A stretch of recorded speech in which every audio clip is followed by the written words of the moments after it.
Coach Peter বাটলারের অধীনে অনুশীলন করবেন না 18 নারী ফুটবলার। গেল 30 জানুয়ারি এই ঘোষণা দেন সাফজয়ী, সাবিনা, সানজিদা, ঋতুপর্ণা ও মনিকারা। অনুশীলনে ফিরতে বাফুফের সভাপতি তাবিত আউয়ালের অনুরোধও রাখেননি তারা।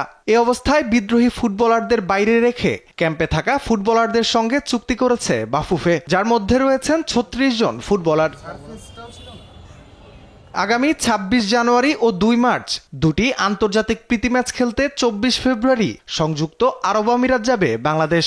নারীদের আসন্ন এই সফর নিয়ে কি ভাবছে বাংলাদেশ ফুটবল ফেডারেশন?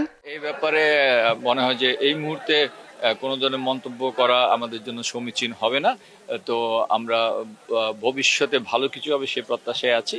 তো কিন্তু একটা জিনিস বলতে চাই যে আসলে কোনো শূন্যতায় কিন্তু অপূর্ণ থাকে না, শূন্যতা কিন্তু পূর্ণ হয়ে যায়।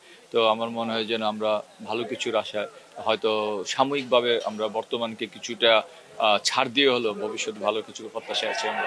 কোচ পিটার বাটলারকে সরানোর দাবিতে এক সংবাদ সম্মেলনে গণ অবসরের ঘোষণাও দিয়েছিলেন এই ফুটবলাররা। তবে বাফুফে থেকে তাদের দুয়ার এখনো খোলা রয়েছে বলে জানান এই বাফুফে সিনিয়র সহসভাপতি। আমাদের সভাপতি কিন্তু বলেছেন যে যারা অনুশীলনে আসবেন তাদের কিন্তু দরজা এখনো উন্মুক্ত আছে।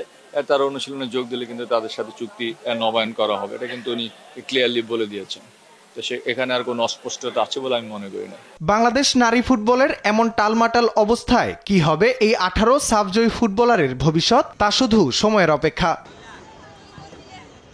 রাফিউল ইসলাম রাতুল, স্পোর্টস ডেস্ক, দেশ টিভি।